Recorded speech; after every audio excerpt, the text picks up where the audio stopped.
देखिए आपका जहाँ से लिखवाया जा रहा है वहाँ से लिखिए। आपका उत्तर प्रदेश पुलिस रेगुलेशन 1861 का पैरा चल रहा था और कहाँ तक लिखवाया गया था? 87, 87 हम पैरा पढ़ा रहे थे। देखिए 87 निकाल लीजिए भाई, तब आज इसको खत्म किया जाए। 20-25 नहीं लिखवाया जाएगा भाई, पहले 87 लिख लीजिए, हेडिंग डालिए। हेडिंग घोड़ों का ट्रकों तथा घुड़सालों में प्रवेश हेतु प्रशिक्षण देना, हेडिंग हो गई ना? लिख, हाँ ये पैरा है भाई, सेक्शन नहीं। पैरा 87 लिखिए। इसमें घोड़ों को ट्रकों और घोड़ों को, पैरा 87 चल रहा है, घोड़ों को ट्रकों और घुड़सालों में, यानी कि जहाँ घोड़ा रखे जाते हैं, घुड़सालों में प्रवेश करने के लिए, प्रवेश करने के लिए शिक्षित होना चाहिए। घोड़ों को ट्रकों और घुड़सालों में, मैंने हॉर्स बॉक्स से कहा गया है, घुड़सालों में प्रवेश करने के लिए शिक्षित होना चाहिए। मैंने उसको ट्रेनिंग दी जाएगी कि वह ट्रक पर घोड़ा चढ़ सके, और जहाँ घोड़े रखे जाते हैं घुड़साल कहा जाता है, जैसे गौशाला हुआ, भैंसशाला हुआ, उसी प्रकार घुड़शाला हुआ, उसमें भी रह सके। अगला लिखिए, आपका 88 पढ़ना नहीं है। आइए आगे लिखिए, अध्याय 9। अध्याय 9 से आपका एक क्वेश्चन बनता है। अध्याय 9, ग्राम पुलिस या ग्राम चौकीदार, हेडिंग डालिए। विलेज पुलिस यानी कि ग्राम चौकीदार या ग्राम पुलिस, आप लिख करके दोनों लिख लीजिएगा। ग्राम पुलिस या ग्राम चौकीदार। पैरा लिखिए 89 से लेकर 96A, 89 से लेकर 96A तक। पैरा 89 से लेकर 96A, कैपिटल ए लिखिएगा, नया आपका है ये पैरा। बैठिए भाई। ये जो आपका अध्याय 9, ये याद करना पड़ेगा, ग्राम पुलिस या ग्राम चौकीदार के बारे में है। और आपका जो पैरा दिया गया है, बैठिए बैठिए नेताजी, बैठिए भाई जल्दी बैठिए, माहौल टाइट है चुनाव का थोड़ा। हम बड़े तो हम बड़े तो हम बड़े सब 10 मार्च को समान हो जाएंगे, एक ही थाली के सब क्या हो जाएंगे, चट्टे बट्टे बस। आपका जब तक चुनाव है हम बड़े तो हम बड़े। देखिए आपका ग्राम चौकीदार के बारे में बिना पैरा के पहले लिखना है सामान्य बातें, और तब आपका पैरा वाइज लिखना है। कुछ सामान्य बातें लिखिए। लिखिए आपका एरो बना बना लिखिए, अभी पैरा वाइज ना लिखिएगा। सीआरपीसी की धारा, बैठिए आगे बैठ जाइए, है तो इधर बैठिए आराम से, फैल के बैठिए। लिखिए सीआरपीसी की धारा 40 के तहत, पहले कोरिलेट कर दिया जाए। सीआरपीसी की धारा 40 यानी कि 40 के तहत ग्राम चौकीदार का यह कर्तव्य है कि, विधिक कर्तव्य है, नैतिक नहीं, और याद रखिए सीआरपीसी की धारा, हल्का सा स्पीड बढ़ाइए, 40 के तहत ग्राम चौकीदार का यह कर्तव्य है कि वह कुछ अपराधों की सूचना, वह कुछ अपराधों की सूचना पुलिस को दे। वह कुछ अपराधों, माने गांव में जो हो रहे हैं, कुछ अपराधों की सूचना पुलिस को दे। फिर पैराग्राफ चेंज करके लिखिए। साक्ष्य अधिनियम की धारा 125 के अनुसार, साक्ष्य अधिनियम की धारा 125 125 के अनुसार यदि ग्राम चौकीदार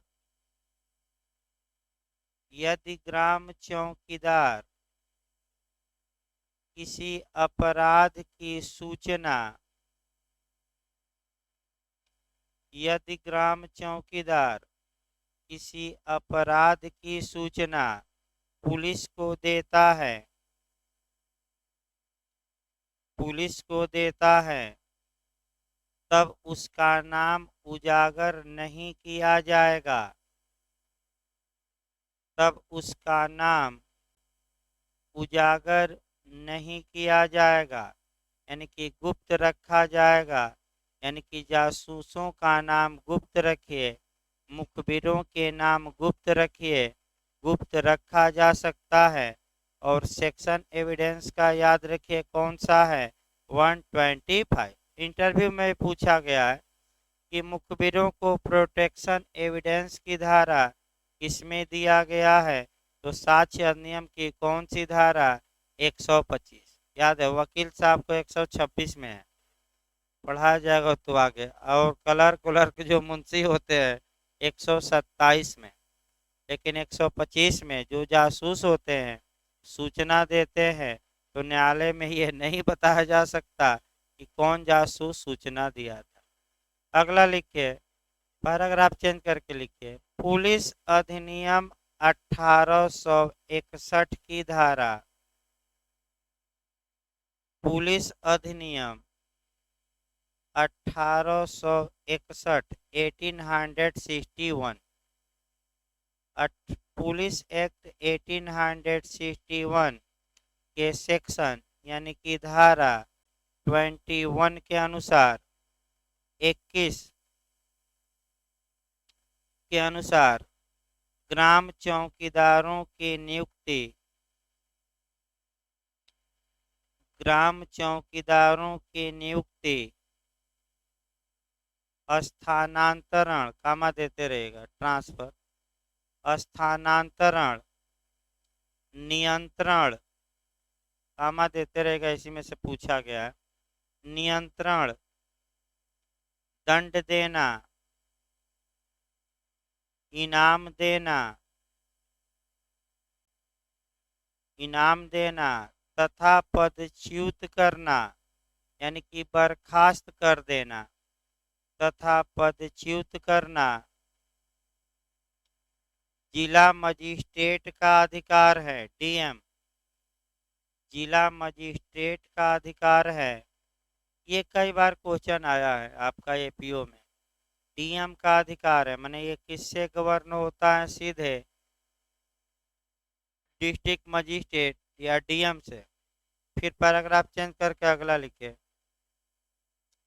पुलिस अधिनियम 1861 की धारा 47 यानी कि पुलिस एक्ट 1861 के सेक्शन 47 के अनुसार, ये भी आ चुका है एपीओ में क्वेश्चन, अंडरलाइन कर लीजिए, क्वेश्चन आ चुका है।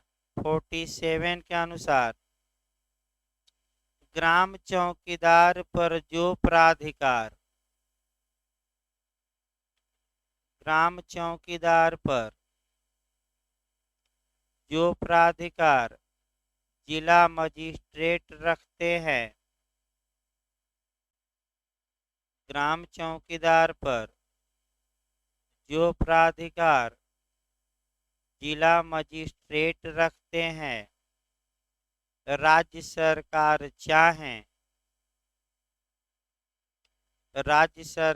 चाहे तो आदेश द्वारा, स्पष्ट लिखा बेयर, राज्य सरकार चाहे तो आदेश द्वारा वह प्राधिकार जिला अधीक्षक को सौंप सकती हैं, यानी कि एसपी को, जिला अधीक्षक को सौंप सकती है, यानी कि पुलिस अधीक्षक यानी कि एसपी साहब को। ये कौन सौंप सकती है? तब मिलेगा एसपी को अधिकार, राज्य सरकार क्या देकर? आदेश। अब आइए पैरा में चला जाए। ग्राम चौकीदार का कोरिलेशन हो गया। लिखिए आपका पैरा, अब लिखिए पैरा 89। अब पैरा से आइए भाई, कोरिलेशन हो गया। पैरा 89 89 हेडिंग डालिए। ग्राम चौकीदार का मुख्य कर्तव्य। ग्राम चौकीदार का मुख्य कर्तव्य। लिखिए पैराग्राफ चेंज करके। इसका मुख्य कर हाँ लिखिए, इसका मुख्य कर्तव्य गांव का चौकी पहरा देना होता है। इसका मुख्य कर्तव्य गांव का चौकी पहरा देना होता है तथा यह गांव का सेवक होता है। तथा यह गांव का सेवक होता है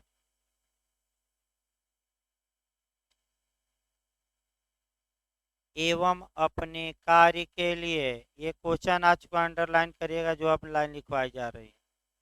तथा अपने कार्य के लिए जिला मजिस्ट्रेट के प्रति उत्तरदायी होता है। ये पूछा जा चुका है क्वेश्चन कि ग्राम चौकीदार किसके प्रति उत्तरदायी होता है, तो क्या मार्क कराएंगे? डीएम। ये क्वेश्चन आ चुका है। फिर एक बार देखिए। तथा अपने कार्य के लिए जिला मजिस्ट्रेट के प्रति उत्तरदायी होता है, लायबिल होता है, जिम्मेदार होता है। अंडरलाइन कर लीजिएगा, ये क्वेश्चन आ चुका है एपीओ में। इसके बाद लिखिए पैरा 91 हेडिंग डालिए। पैरा नंबर 91 थाने में उपस्थित होने का ग्राम चौकीदार का कर्तव्य। हेडिंग डालिए। थाने में उपस्थित होने का, थाने में उपस्थित होने का ग्राम चौकीदार का कर्तव्य।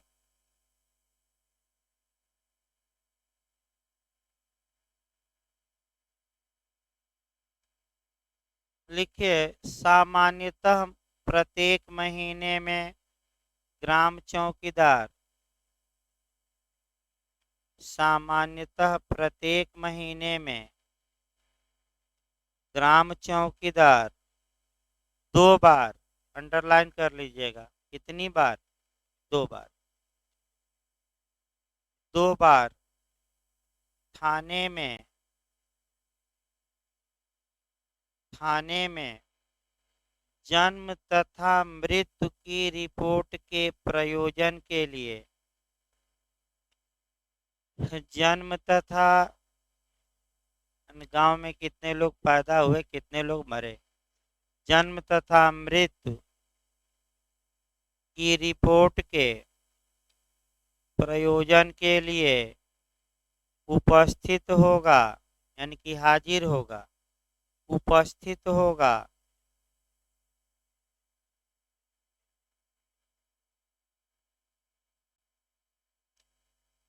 अब अगला लिखे पैरा नंबर 92 ग्राम चौकीदार को दिए जाने वाले अभिलेख, रिकॉर्ड कौन कौन से दिए जाएंगे? लिखिए ग्राम चौकीदार को,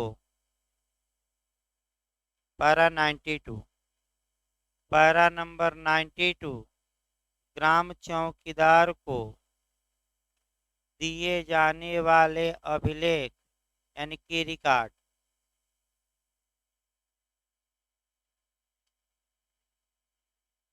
लिखिए अन्य अभिलेखों के साथ साथ, जो मुख्य वहीं लिखवाया जाएगा, अन्य अभिलेखों के साथ साथ ग्राम चौकीदार को वही पूछा जा सकता है। अन्य अभिलेखों के साथ साथ ग्राम चौकीदार को अपराध अभिलेख पुस्तिका दी जाएगी, क्राइम रिकॉर्ड बुक। अपराध अभिलेख पुस्तिका दी जाएगी।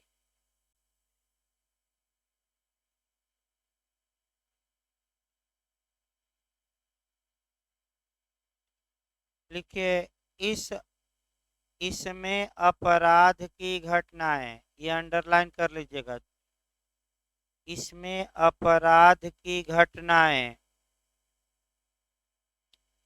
थाने के मुहर्रीर द्वारा लिखी जाएंगी।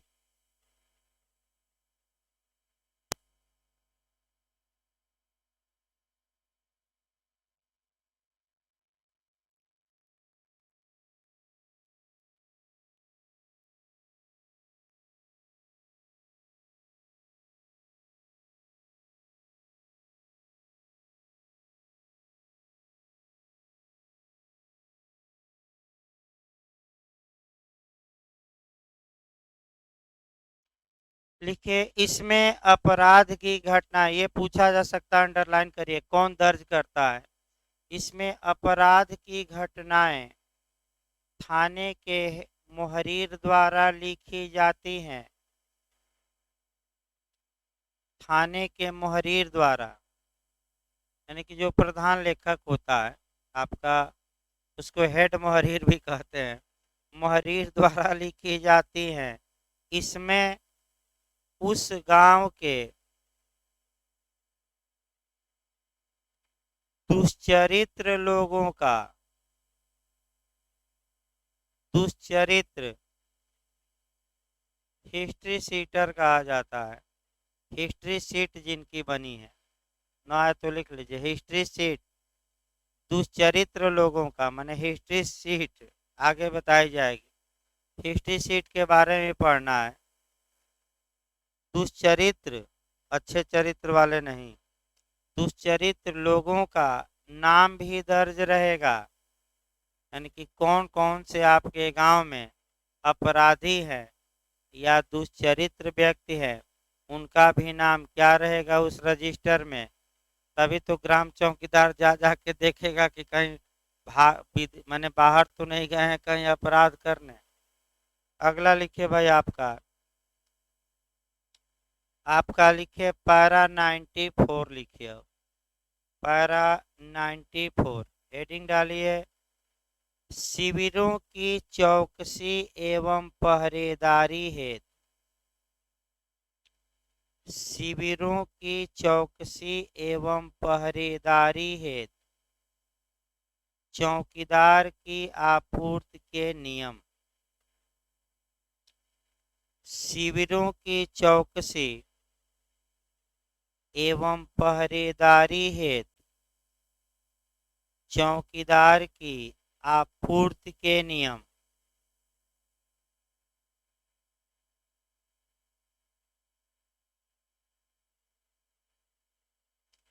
पैराग्राफ चेंज करके लिखिए, कम से कम 2 चौकीदार होंगे, अधिकतम 6 हो सकते हैं। हो सकता है ये पूछ ले बहुत अंदर जाए तो, यानी कि आपका शिविरों की चौकीदारी पहरा कितने कम से कम करेंगे, 2, और बड़े शिविर हैं तो कितना, 6। लिखिए, कम से कम 2 और अधिकतम 6 चौकीदार, और अधिकतम 6 चौकीदार।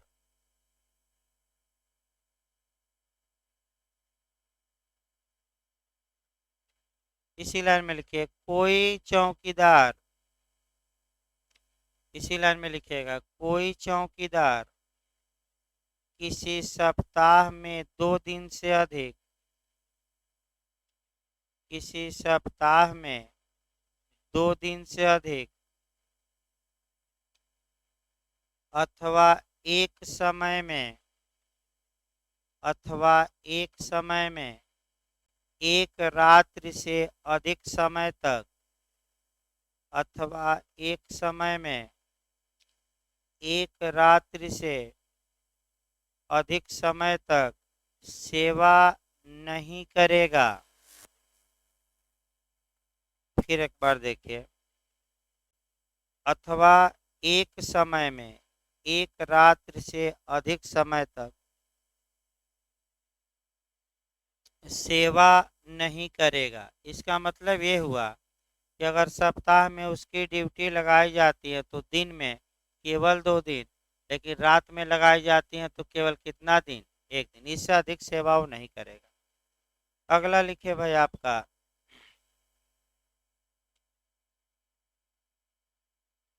पारा नंबर 95 लिखिए। ग्राम चौकीदार द्वारा, पारा नंबर 95 चल रहा है। ग्राम चौकीदार द्वारा पुलिस प्रपत्र संख्या 44, ग्राम चौकीदार द्वारा पुलिस प्रपत्र संख्या 44 पर संज्ञेय अपराध की लिखित रिपोर्ट करना, संज्ञेय अपराध की लिखित रिपोर्ट करना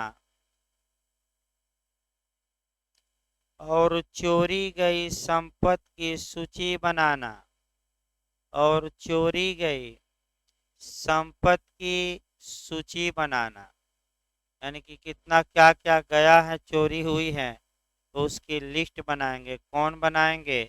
ग्राम चौकीदार। और थाने पर जाकर रिपोर्ट भी करेंगे, इस गांव में इस घर में क्या हो गई है इनके यहाँ चोरी। भाई आपका अंग्रेजों के ज़माने में 2-3 अपराध बहुत पॉपुलर थे। एक तो आपका ठगी का, ठगी का मतलब वो ठगी नहीं आजकल वाली नहीं कि ऑनलाइन ठगी कर लीजिए तो फ़ोन कर दीजिए कि आपका, अभी आपका कोचिंग के भी एक लोग ठगी में फंस गए थे। रोज़ बताया जाता है कि अननोन नंबर से सावधान रहिए, फिर भी लोग फंस जाते हैं। भाई एक आदमी उन पर 10 रुपया भेजा और कहा कि इस नंबर पर, मैं ये बोल रहा हूँ, इस नंबर पर आप 5,000 रुपया भेजिए और मैं आपको पैसा भेजा हूँ, लेकिन पेंडिंग बता रहा है। 2-3 मिनट में आपके पास पैसा क्या होगा? पहुँच जाएगा। तो ऐसी दशा में आपको करना क्या है? भाई जब अननोन फ़ोन आए तो बात ही नहीं करिए जब आपको न जानता हो, पहली बात। दूसरी बात, अगर ऐसी कुछ लिंक कहे कि क्लिक करिए, ओटीपी बता दीजिए, कुछ भी, तो बिल्कुल ना बताइए। और जब जानते ही नहीं है तो पैसा ट्रांसफ़र किस बात का? तो इसी में पता न कैसे लोग फंस जाते हैं। अब वही है कि मत मारी जाती है उस समय, लेकिन मत मारने वाला तो फ़ोन से है, सामने रहता तो अपना कुछ कहा भी जाता। आपका जो इस समय चलता हो ओझासों का जीन पकड़वा दिया, लेकिन वो तो फ़ोन से भी ये कर दे रहा है।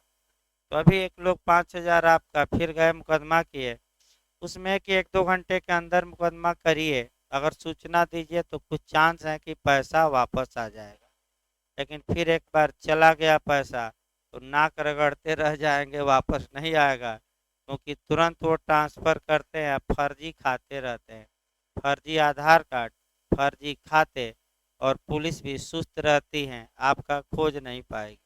तो भाई सावधान रहिए। फिर हम बता रहे हैं, सावधानी जरा सी भी हटी मोबाइल से कि दुर्घटना घट जाएगी।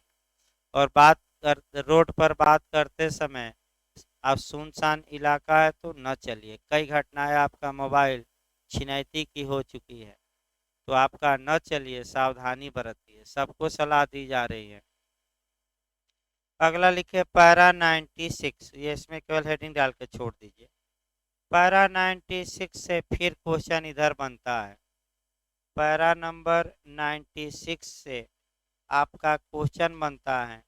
वैसे मैं ये क्वेश्चन बिना पैरा के ही लिखवा चुका हूँ शुरुआती दौर में ही, कि ग्राम चौकीदारों की नियुक्ति कौन करता है, उन्हें दंड कौन देता है, बर्खास्त कर कौन करता है, नियंत्रण कौन करता है, तो ये सब कौन करता है? तो वही बात आपका फिर लिखना है किस पैरा में, 96। लिखिए भाई, पैरा 96, ग्राम चौकीदारों की नियुक्ति एवं सेवा मुक्ति।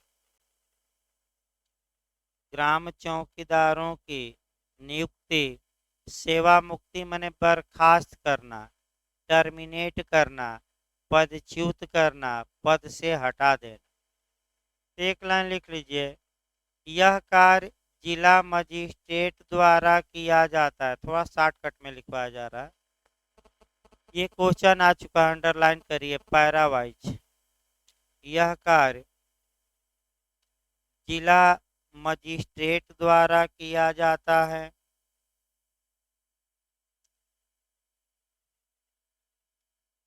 अगला लिखिए पैरा 96A, कैपिटल ए लिखिएगा या हिंदी में क कहा जाता है। पैरा 96 क या 96A,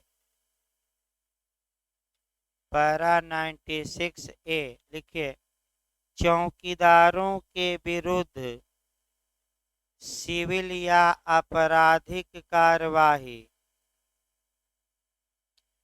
चौकीदारों के विरुद्ध सिविल या आपराधिक कार्यवाही दायर किए जाने पर,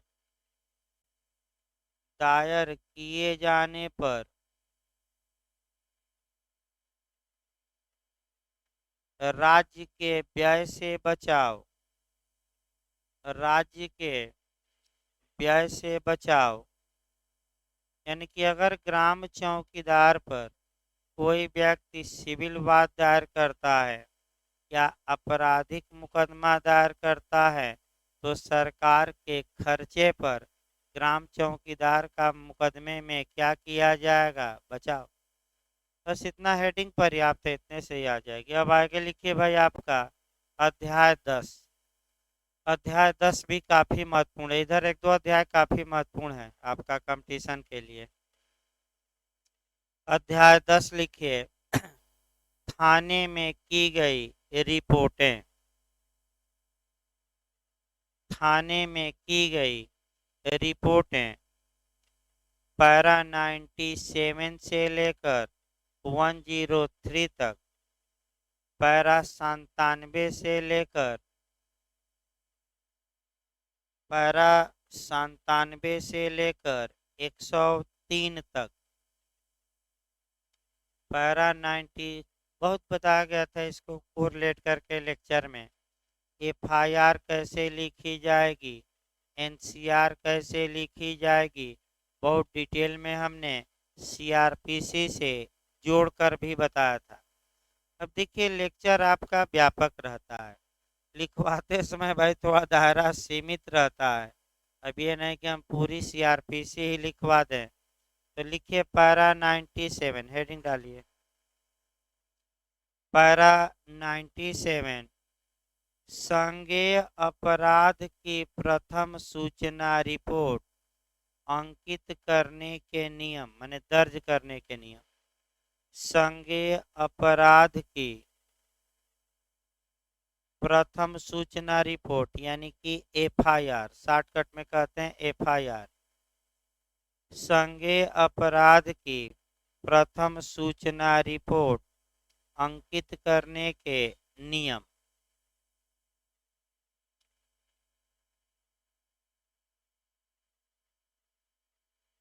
लिखिए पैराग्राफ चेंज करके, यह रिपोर्ट 3 प्रतियों में, अंडरलाइन कर लीजिएगा कितनी प्रतियों में, यह रिपोर्ट 3 प्रतियों में चेक रसीद बुक, चेक रसीद बुक, पोस्ट में लिख लीजिएगा चिक रजिस्टर, ये इंटरव्यू में आ चुका है, चिक रजिस्टर, पुलिस फार्म संख्या 341, पुलिस फार्म संख्या, ये भी अंडरलाइन कर लीजिएगा 341, 341, एफआईआर का मॉडल इसमें दिया है 341 341 आ सकता है 341। फिर से वाक्य बोलिए तो इसमें यह रिपोर्ट 3 प्रतियों में चेक रसीद बुक यानी कि चिक रजिस्टर पुलिस फार्म संख्या 341 चिक रजिस्टर से शुरू करिए। ये जो आपका चिक रजिस्टर पुलिस फार्म संख्या 341 है इसको कोष्ठ में रहने दीजिएगा, इसको कोष्ठ में घेर दीजिएगा भाई पूरे को। पूरा वाक्य देखिए फिर से कोष्ठ के बाहर से।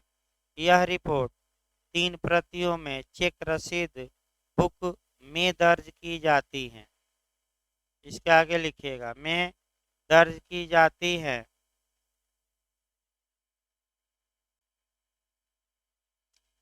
यह शब्दशः लिखी जाती है। शब्दशः को डायरेक्ट लिखता है ज्यों का त्यों, वर्ड बाय वर्ड, यानी कि जिस शब्द में सूचनादाता बताया गया सार नहीं उसी भाषा में लिखना है शब्दशः, ये नहीं कि अपने मन से जोड़ दीजिए। ज्यों के त्यों लिखी जाती है यानी कि शब्दशः लिखी जाती है। इस पर सूचनादाता, ये क्वेश्चन आ चुका है, किसका साइन होता है? इस पर सूचनादाता तथा थाने के भार साधक अधिकारी दोनों का हस्ताक्षर होता है।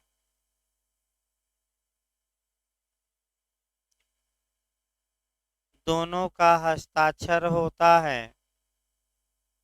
मैंने अगर सूचनादाता साइन नहीं कर पाता तो अंगूठा चिन्ह भी लगा सकता है, निशान, वो लिखवा नहीं जा रहा है। हस्ताक्षर होता है। तीनों प्रतियों पर, ये भी क्वेश्चन एविडेंस में आ चुका है, बताया भी गया था। तीनों प्रतियों पर पृथक पृथक हस्ताक्षर होंगे, कार्बन कॉपी से नहीं, पृथक पृथक, यानी तीनों पर अलग अलग साइन करना है। तीनों प्रतियों पर पृथक पृथक हस्ताक्षर होंगे। अब ये समस्या आई कि आखिर ये प्रतियां जाती कहाँ हैं, तो वो भी लिख लीजिए। मूल प्रति, तीनों का लिस्ट बना लीजिए, फर्स्ट प्रति, सेकंड और थर्ड। फर्स्ट लिखिए तो प्रथम प्रति या फर्स्ट प्रति अधिकारिता रखने वाले मजिस्ट्रेट के पास भेजी जाती है, यानी कि न्यायालय में भेज दी जाएगी। प्रथम प्रति याद रखिएगा, अधिकारिता रखने वाले मजिस्ट्रेट के पास भेजी जाती हैं।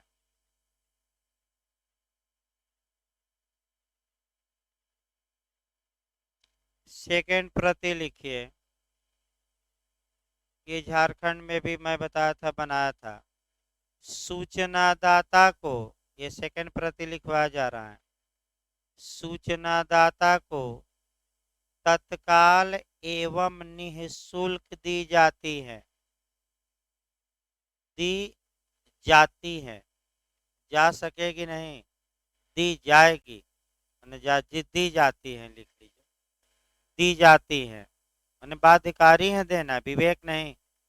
दी जा सकेगी नहीं, झारखंड यही बना दिया दो शब्द, सकेगी और दी जाएगी, तो दी जाएगी, ये नहीं कि सकेगी नहीं। लिखिए तृतीय प्रति, तृतीय प्रति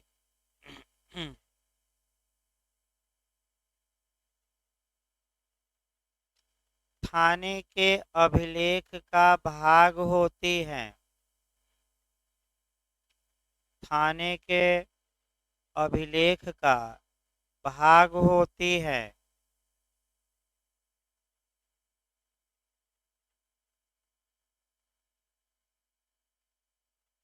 थाने के अभिलेख का भाग होती हैं। अब पैराग्राफ चेंज करके लिखिए और अभी आपका और सीआरपीसी और आईपीसी से कुछ कोरिलेट कराना है। लिखिए,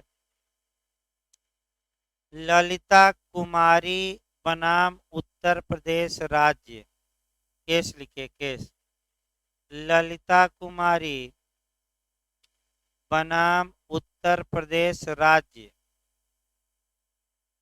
के वाद में यह निर के वाद में ललिता कुमारी बनाम उत्तर प्रदेश राज्य के वाद में उच्चतम न्यायालय ने यह निर्णय दिया कि उच्चतम न्यायालय ने यह निर्णय दिया कि एफआईआर दर्ज करना बाध्यकारी है। एफआईआर दर्ज करना बाध्यकारी है।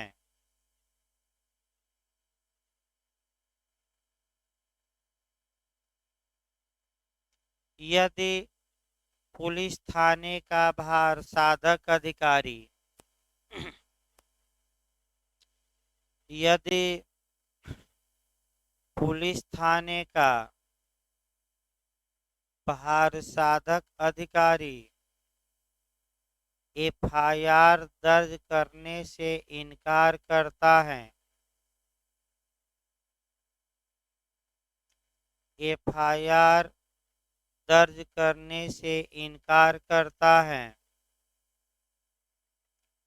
तब वह आईपीसी की धारा 166 ए के तहत तब वह आईपीसी की धारा 166 ए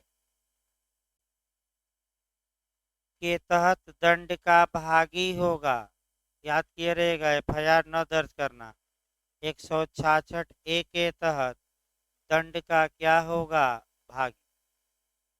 फिर पैराग्राफ चेंज करके लिखिए, यदि सूचनादाता माने जो एफआईआर दर्ज कराया है, यदि सूचनादाता न्यायालयों को तो लिख लेंगे, जिसने एफआईआर दर्ज कराई है उसे सूचनादाता कहा जाता है।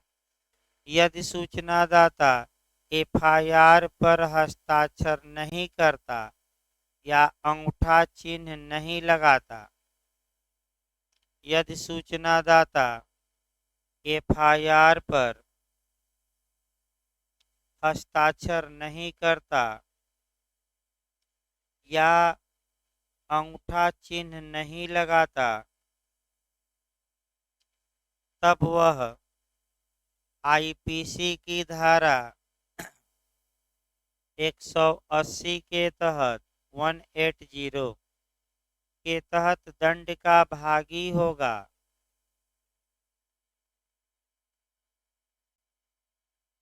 180 के तहत दंड का भागी होगा।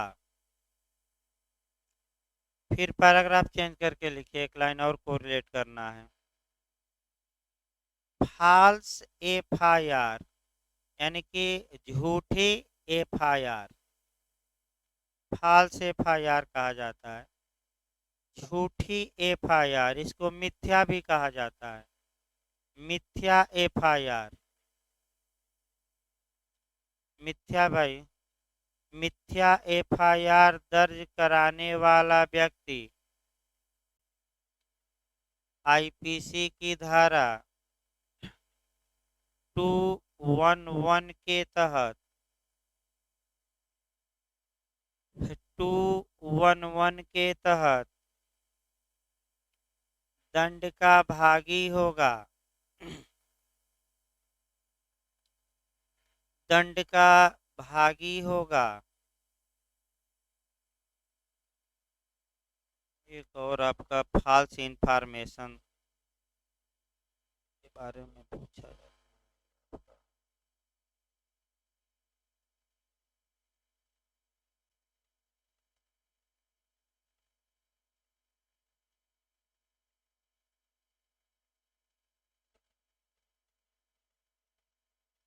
अगला लिखिए भाई, एक धारा और।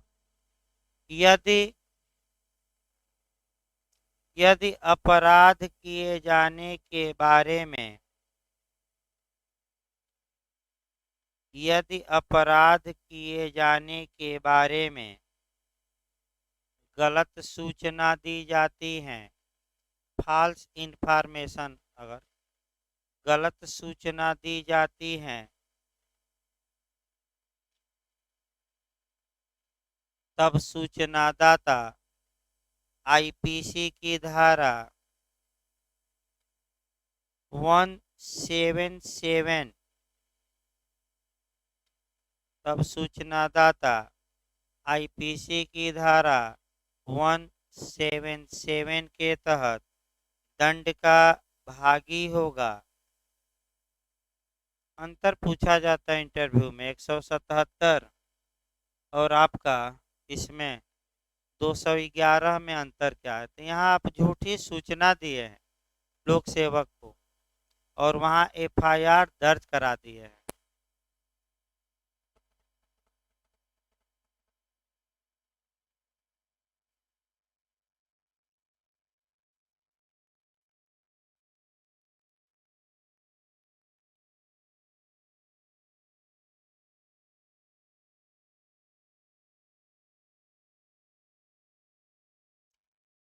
लिखिए आपका अगला, लिखिए भाई पैरा 97 हो गया। इसके बाद आपका लिखिए पैरा 99, 98 छोड़ दीजिएगा। पैरा 99 लिखिए रिपोर्ट का सार जीडी में लिखा जाना आवश्यक। हेडिंग डालिए रिपोर्ट का सार रिपोर्ट का सार, सार माने मुख्य बातें, रिपोर्ट का सार जीडी में यानी कि जनरल डायरी यानी कि साधारण डायरी कहा जाता है, जीडी में लिखा जाना आवश्यक। लिखिए इसमें पैराग्राफ चेंज करके एफआईआर का सार, एफआईआर का सार साधारण डायरी में लिखा जाता है। तुरंत तुरंत लिखिएगा साधारण डायरी में तुरंत लिखा जाना चाहिए।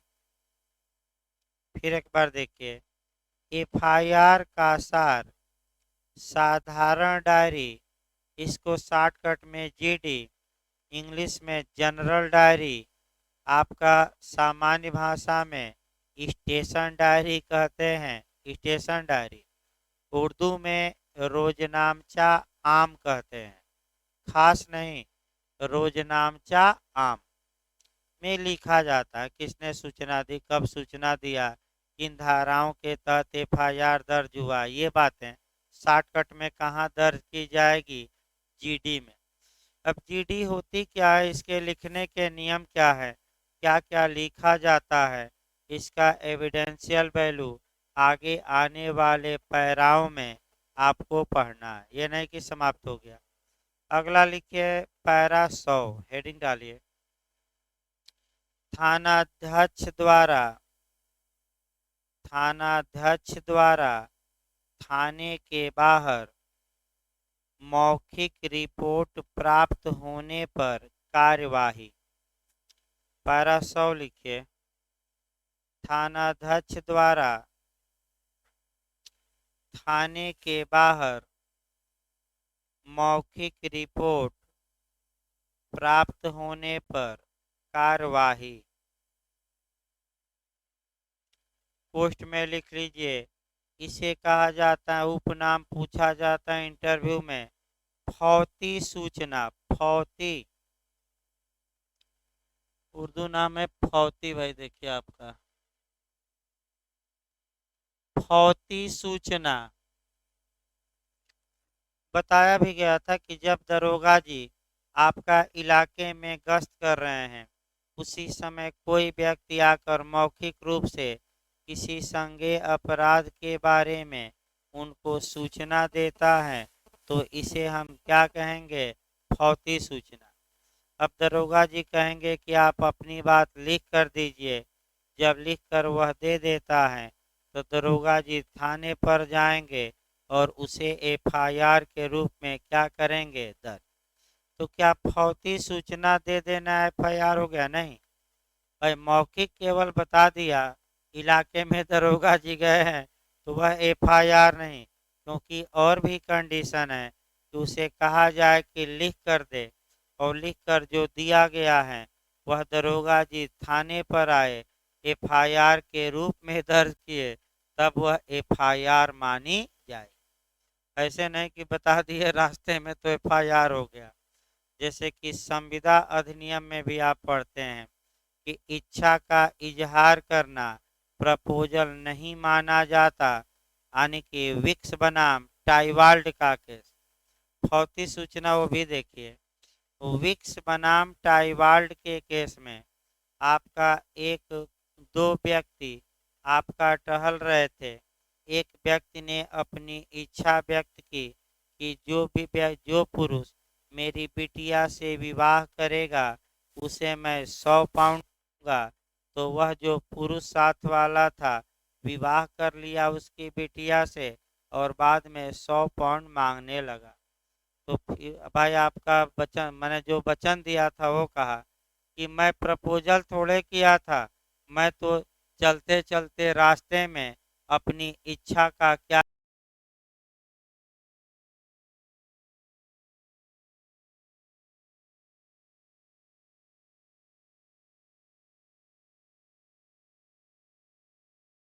भाई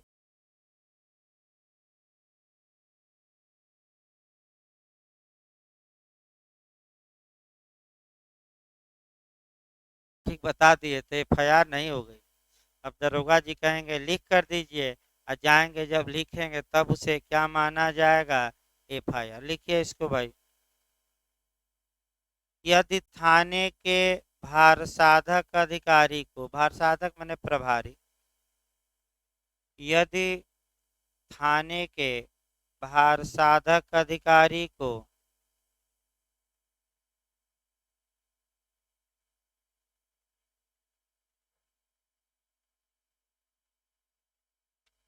किसी संज्ञेय अपराध की मौखिक रिपोर्ट,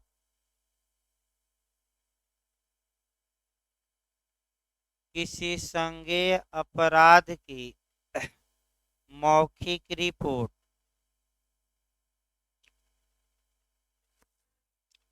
उस समय प्राप्त होती है जब वह थाने से बाहर हो,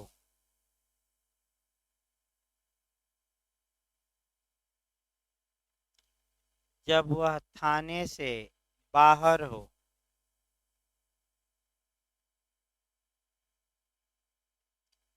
तब तब ऐसे व्यक्ति से लिखित रिपोर्ट लेनी चाहिए।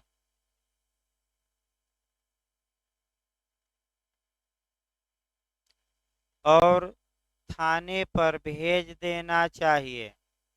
थानेदार लेंगे, बाहर है तो भाई भेज दें किसी पुलिस वाले से, तथा थाने पर भेज देना चाहिए। मैंने इसलिए भेजा जाना चाहिए इस मामले में क्या दर्ज हो? एफआईआर। कई इलाके में है तो किसी पुलिस वाले से भेज दें कि जाकर मोहरीर से कह देना कि इसको क्या किया रहे, एफआईआर के रूप में क्या किया रहे दर्ज, और जब मैं आऊँगा तो इस पर क्या कर दूंगा? साइन। अगला लिखिए आपका पैरा नंबर 101, नहीं पढ़ना रहता है आपका, एक लाइन बस लिख लीजिए। लिखिए भाई, पैरा नंबर 101, सूचना पूछ सकता है ज़्यादा पूछे तो। पैरा नंबर 101, हेडिंग डालिए अपराध की विशेष सूचना।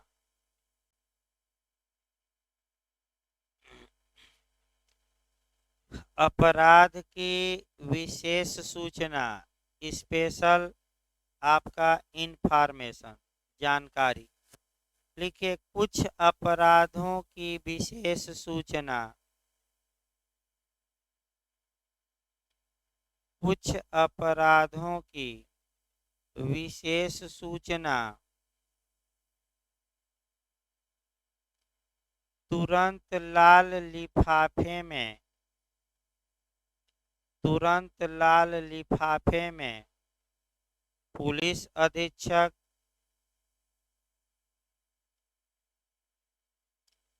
माने एसपी साहब को, पुलिस अधीक्षक कामा दीजिए जिला मजिस्ट्रेट यानी कि डीएम साहब को, जिला मजिस्ट्रेट, फिर कामा दीजिए उपखंड मजिस्ट्रेट यानी कि एसडीएम साहब को, सब डिविजनल मजिस्ट्रेट, उपखंड मजिस्ट्रेट तथा मंडल निरीक्षक को बताया गया था सर्किल इंस्पेक्टर तथा मंडल निरीक्षक को भेजी जानी चाहिए, तथा मंडल निरीक्षक को भेजी जानी चाहिए।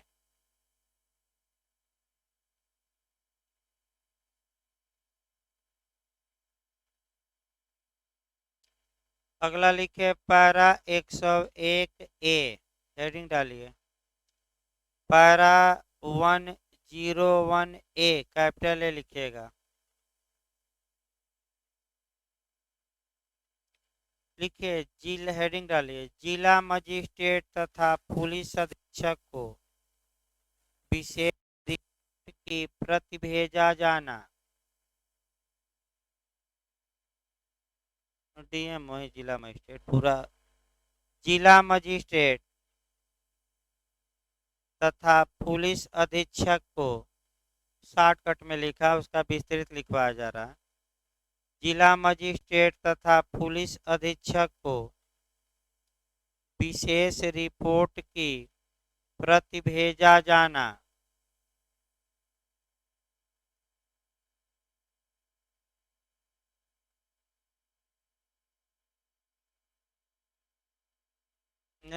अगर विशेष रिपोर्ट मांगते हैं वो लोग तो भाई थाने से भेजा जाएगा, और कोई इसमें लिखना नहीं है। अगला लिखे पैरा 102, हेडिंग डालिए पैरा 102 असंज्ञेय अपराध की सूचना अंकित करने के नियम।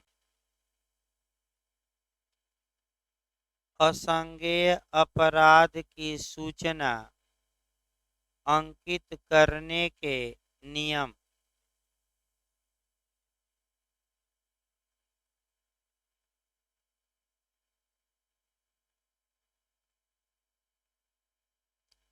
लिखिए जिसको हम कहते हैं कोष्ट में लिखिए एनसीआर, नॉन कॉग्निजेबल रिपोर्ट, यानी कि असंज्ञेय मामलों में इत्तिला, शॉर्टकट में एनसीआर कहते हैं। लिखिए यह रिपोर्ट 2 प्रतियों में लिखी जाती है।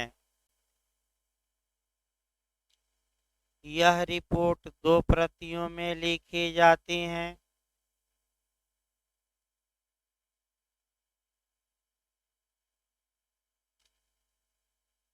यह असंज्ञेय अपराध के रजिस्टर पर लिखी जाती हैं। यह असंज्ञेय अपराध के रजिस्टर पर लिखी जाती हैं।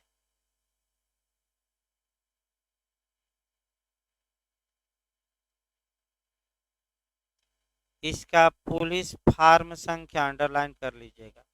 एफआईआर का भाई याद रखिए कितना था 341, तो इसका 347 है। इसका पुलिस फार्म संख्या 347 है, 347 है।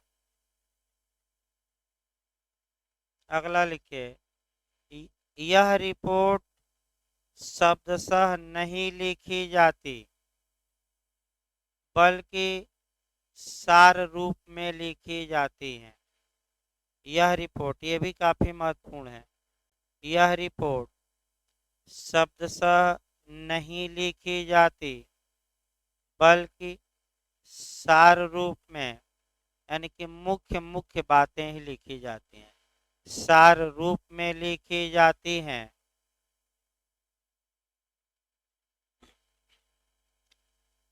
इसी लाइन में लिखेगा, दोनों प्रतियों पर पृथक पृथक, दो ही प्रति में लिखी जाती है एनसीआर, दोनों प्रतियों पर पृथक पृथक थाने के भार साधक अधिकारी, दोनों प्रतियों पर पृथक पृथक थाने के भार साधक अधिकारी तथा सूचनादाता का हस्ताक्षर होता है।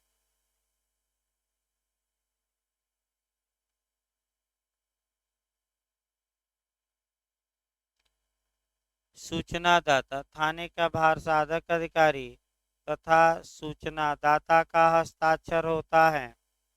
इसी लाइन में लिखिए, मूल प्रति थाने के अभिलेख का भाग होती है। मूल प्रति थाने के अभिलेख का भाग होती है, जबकि द्वितीय प्रति सूचनादाता को दे दी जाती हैं। जबकि द्वितीय प्रति सूचना दाता को दे दी जाती हैं।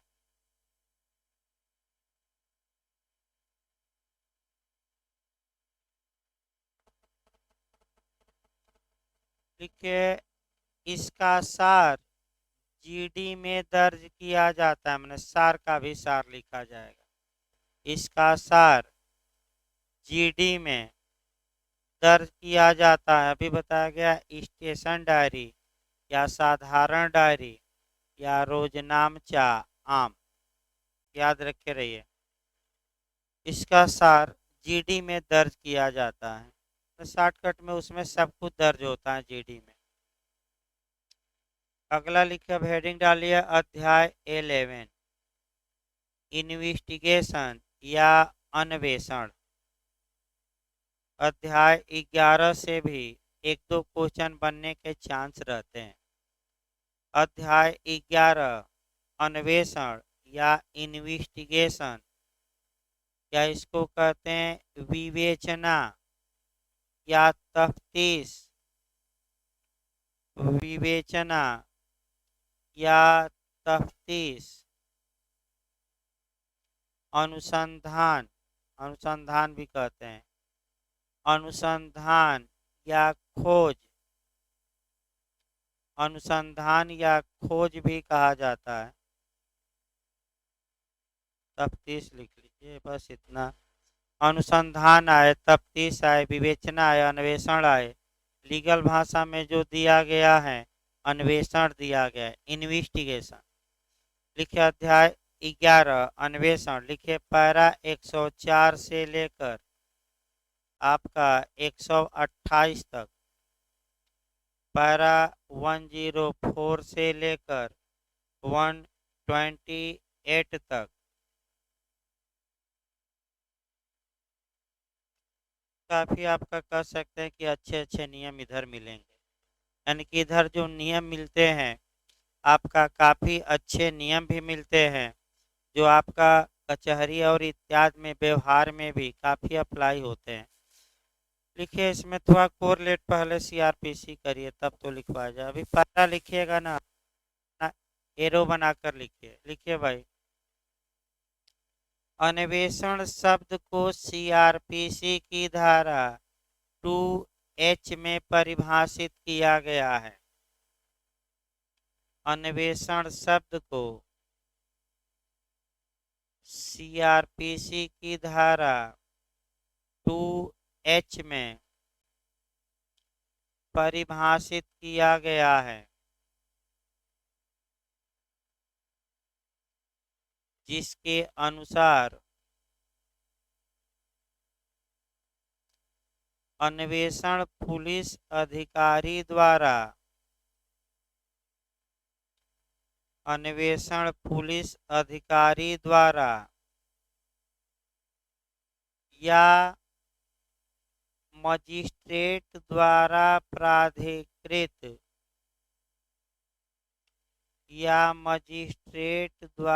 प्राधिकृत किसी अन्य व्यक्ति द्वारा किया जाता है। मजिस्ट्रेट द्वारा प्राधिकृत किसी अन्य व्यक्ति द्वारा किया जाता है। मजिस्ट्रेट कभी भी अन्वेषण नहीं करता। इसी लाइन में लिखे स्पष्ट, मजिस्ट्रेट कभी भी अन्वेषण नहीं करता। इसका मुख्य उद्देश्य ये भी आपका एपीओजे में आ चुका है, साक्ष्य एकत्र करना होता है, यानी कि एविडेंस को कलेक्ट करना। इसका मुख्य उद्देश्य साक्ष्य एकत्र करना होता है, यानी कि एविडेंस को कलेक्ट करना।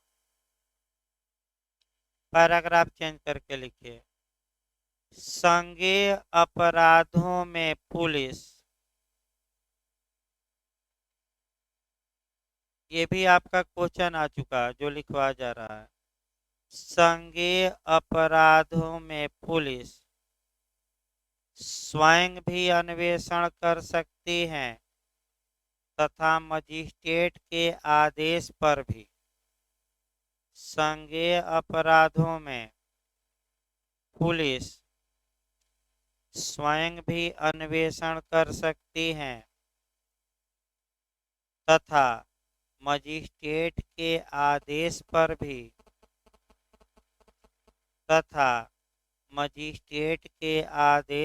भी अन्वेषण कर सकती है।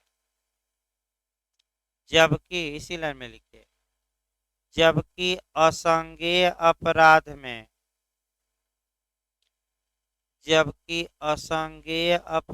में पुलिस स्वतः अन्वेषण नहीं कर सकती। पुलिस स्वतः अन्वेषण नहीं कर सकती।